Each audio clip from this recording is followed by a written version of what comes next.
Hello students. तो आज हमारा है लेक्चर नंबर 14। ठीक है, जैसे मैंने आपसे आप लोगों से प्रॉमिस किया था कि वीडियो जो है थोड़ा जल्दी जल्दी आएंगी ताकि आप फटाफट बढ़िया तरीके से आप जो है सारे क्वेश्चन जो है सारे लेक्चर जो है बढ़िया तरीके से चैप्टर अपना बढ़िया तरीके से फिनिश कर सको। और जिन बच्चों को मटेरियल चाहिए है लगाने के लिए तो वो मेरे को मैसेज कर सकते हैं। ठीक है, इंस्टाग्राम पे भी आप मैसेज कर सकते हो, मैं आपको मटेरियल प्रोवाइड करा दूंगा, आप उसको लगाओ बढ़िया तरीके से, है ना। तो यहाँ से हम पढ़ते हैं अपना नॉन यूनिफॉर्म मोशन बोल दो बेटा, या फिर नॉन यूनिफॉर्म एक्सेलरेटेड मोशन बोल दो, बात एक ही है, या फिर यूनिफॉर्म एक्सेलरेशन बोल दो, है ना।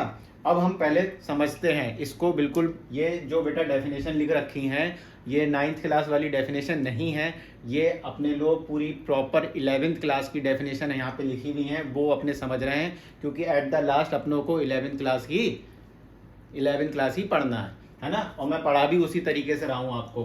तो a body is said to have non uniform acceleration. कहने का मतलब क्या है, कहना डेफिनेशन क्या कह रही है कि a body is said to have non uniform acceleration if either magnitude और डायरेक्शन। बेटा इसका मतलब क्या, मैग्नीट्यूड, या तो मैग्नीट्यूड या फिर डायरेक्शन या फिर दोनों। ठीक है, मैग्नीट्यूड भी और डायरेक्शन दोनों क्या हो जाए, चेंज हो जाए मोशन के दौरान। किसके, एक्सेलरेशन के। तो ऐसे मोशन को हम क्या बोल देंगे, नॉन यूनिफॉर्म एक्सेलरेटेड मोशन बोल देंगे, है ना। बात समझ में आई नहीं आई। कहने का मतलब क्या है, या तो एक्सेलरेशन का मैग्नीट्यूड चेंज हो गया। कहने का मतलब सर क्या सर ये डेफिनेशन आप बोल रहे हो बार बार, समझ में नहीं आ रही। मैंने कहा बेटा एक्सेलरेशन तुम्हारा कितना है, 2 मीटर पर सेकेंड स्क्वायर, 2 मीटर पर सेकेंड स्क्वायर।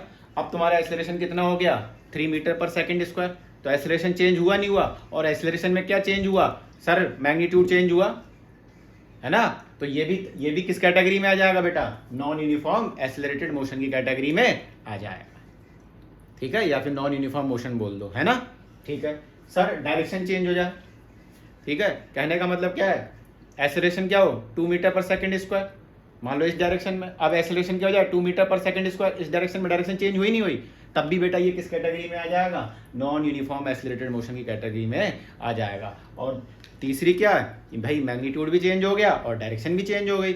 सर इधर था इस वाली डायरेक्शन में 2 मीटर पर सेकेंड स्क्वायर, अब क्या हो गया, एक्सेलरेशन इधर हो गया 5 मीटर पर सेकेंड स्क्वायर, तो मैग्नीट्यूड भी चेंज हो गया, डायरेक्शन भी चेंज हो गई। तो ये जो मोशन होगा वो हमारा क्या हो जाएगा, नॉन यूनिफॉर्म एक्सेलरेटेड मोशन। और जब हम नॉन यूनिफॉर्म एक्सेलरेटेड मोशन की हम बात कर रहे हैं तो यहाँ पे जो हमारा एक्सेलरेशन होगा वो हमारा क्या होगा बेटा, कांस्टेंट नहीं होगा।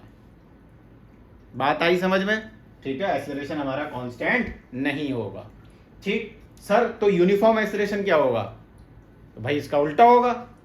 क्या होगा, a body is said to have uniform acceleration if magnitude and direction of the acceleration remain constant. अब ना तो मेरा मैग्नीट्यूड चेंज हो रहा है और ना ही मेरी डायरेक्शन चेंज हो रही है, तो ऐसे मोशन को हम क्या बोल देंगे, बोलो, यूनिफॉर्म एक्सेलरेशन। और इस केस में बेटा एक्सेलरेशन जो होगा वो हमारा क्या होगा, कांस्टेंट होगा।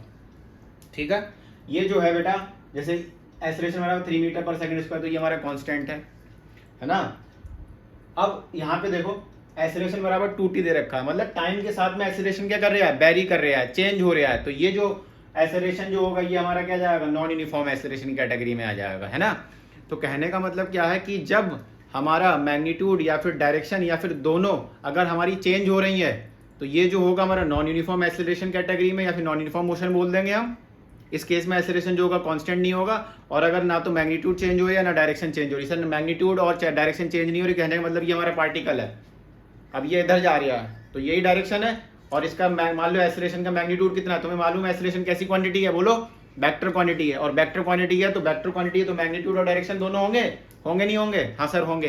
तो मान लो ये जो तुम्हारा पार्टिकल है और ये तुम्हारा पार्टिकल है, तो सपोज ये इधर जा रहा है ना, तो इधर जा रहा है 2 मीटर पर सेकेंड स्क्वायर से, और डायरेक्शन ये, तो कहने का मतलब क्या, पार्टिकल यहाँ पे 2 मीटर पर सेकंड स्क्वायर का एक्सेलरेशन, 2 मीटर पर सेकंड स्क्वायर का एक्सेलरेशन, 2 मीटर पर सेकंड स्क्वायर का एक्सेलरेशन, ना मैग्नीट्यूड चेंज हो रहा है और ना ही डायरेक्शन चेंज हो रही है। तो ऐसे मोशन को हम क्या बोल देंगे बेटा, यूनिफॉर्म एक्सेलरेशन बोल देंगे। इसमें हमारा एक्सेलरेशन क्या होगा, कांस्टेंट होगा। आई बात समझ में? बिल्कुल बढ़िया तरीके से समझ में आई। ये तुम्हारी प्रॉपर 11th क्लास की डेफिनेशन है। चाहो तो आप ये स्कूल में भी लिख सकते हो, कोई काटने वाला नहीं है। ठीक है, ठीक।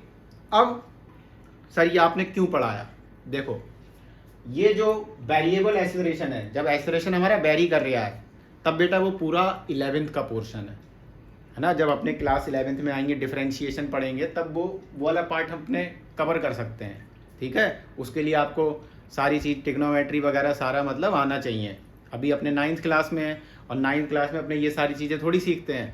अगर मैं वो पढ़ाने लग गया तो फिर सारा ख़त्म हो जाएगा, वरना फिर आप 11th क्लास के ही लेक्चर पढ़ लो। ठीक है, तो अब यहाँ से अपने को क्वेश्चन बनाने हैं। जब हमारा एक्सेलरेशन जो होता है बेटा कांस्टेंट होता है, इस पे हम क्वेश्चन करने हैं, है ना। जब हमारा एक्सेलरेशन कांस्टेंट होगा तो जो हमारी न्यूटन्स की जो 3 इक्वेशन होती हैं और बाकी कुछ इक्वेशन जो होती हैं हम फर्दर उन्हीं इक्वेशन से ड्राइव करते हैं, तो वो जब एक्सेलरेशन कांस्टेंट होगा तो हमारे न्यूटन की जो 3 इक्वेशन है ना, वो हमारी क्या हो जाएंगी, वैलिड हो जाएंगी। और जब वैलिड हो जाएंगी तब उन पे जो होते हैं सवाल क्या होते हैं, हमारे भरमार होते हैं। ठीक है, तो अभी हम आगे देखते हैं। पहले आप इसको नोट करिए बढ़िया तरीके से, और कोई डाउट हो तो आप पूछिए कमेंट बॉक्स में, और ये समझिए। ठीक है, तो एक्सेलरेशन जब कांस्टेंट होगा तो न्यूटन की हमारी जो इक्वेशन होती हैं, इक्वेशन और मोशन होती हैं, जो स्कूल वगैरह में ड्राइव करवाते हैं, कोई ज्योमेट्रिकली ड्राइव करवाता है ना, लेकिन अपने ओलंपियाड लेवल पढ़ लें, एक अच्छा लेवल पढ़ लें, तो वो चीज़ें मैं सोच रहा हूँ अवॉइड ही करूँ, है ना। इतना तो तुम स्कूल वगैरह में तो सीख ही, मतलब डेरिवेशन वगैरह जब काम के ही नहीं है बेटा तो क्या करना उसको। ठीक है, तो कहने का मतलब क्या है कि जब हमारा एक्सेलरेशन कांस्टेंट होगा तो मोशन की जो इक्वेशन है न्यूटन की, वो हमारी क्या हो जाएंगी, वैलिड हो जाएंगी। उस पर हम सवाल करेंगे, ये आप इसको नोट करो।